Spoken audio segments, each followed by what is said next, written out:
Assalomu alaykum. Bugun sizlarga biza qilishni ko'rsatib beraman. Albatta bu yangi pishiruvlarni boshlaganlar uchun, bilmaydiganlar uchun. Birinchi 3 ta tuxumni mana sarig'ini oqidan bitta-bittadan ajratib olamiz. Tuxum muzdek bo'lishi kerak.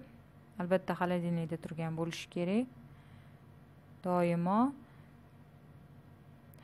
mana bu 3 ta tuxumga hozir men 1,5 piyla katta piylada shakar solaman.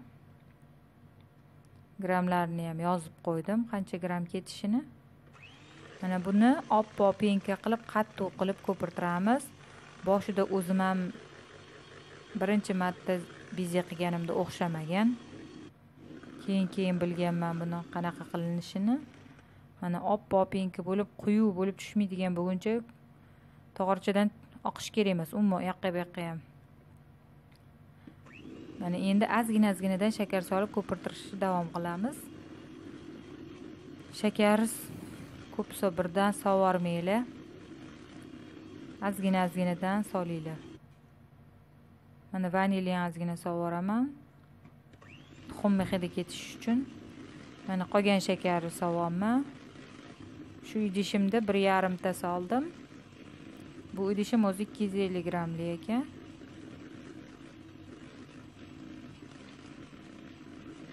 Qattiq penka bo'lguncha ko'pirtiramiz.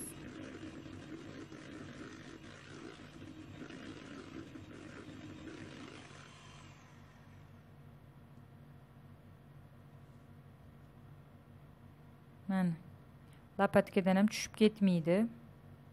Mana shakarim sal yirikroq edi. Ko'rinib turibdi, yo hech narsa qilmaydi lekin. Nasatkada quyib chiqiladi. Albatta buni pergament qog'ozga quyishga harakat qilinglar. Agar yo'q bo'lgan taqdirda gazetaga quysanglar ham bo'ladi. Unda ham o'xshab chiqadi. Gazetaga ham quyib pishirib ko'rganmiz. O'xshagan.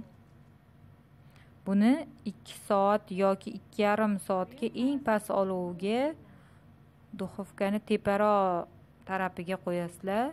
Duxovkani ochmaysizlar. Eng past miltiragan olovga qo'yish kerak. Undan sal balandroq olovga qo'ysanglar ham bo'lmaydi. Shakarlari erib, usti sarg'ayib, ichi pishmay qoladi buni. Mana hammasini quyib chiqdim. Oxirida mana turbichka nasatkada quyib yubordim. O'zi buni 4 ga qilib esimga tushib qoldi. Mana pishib chiqdi. 2,5 soat duxovkada turdi. Men bizem 2,5 soat turdi.